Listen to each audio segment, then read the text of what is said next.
Hello, good morning! Ayan, mayroon na naman kaming pupuntahan guys.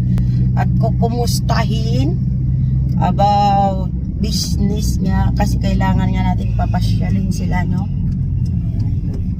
Driver kong masongit. Charot. Ayan, si boss. Ayan na nga. Pupunta na kami guys. Pupuntahan natin kung ano balita sa ating mga negosyo-negosyo. Kasi nga ngayon sa negosyo, ang hirap ngayon, mahina, 'di ba? Hindi lahat laging malakas. Kaya kailangan natin papasyalin yung mga taong partner natin sa business. Ayan, ayan. Papunta na kami, guys.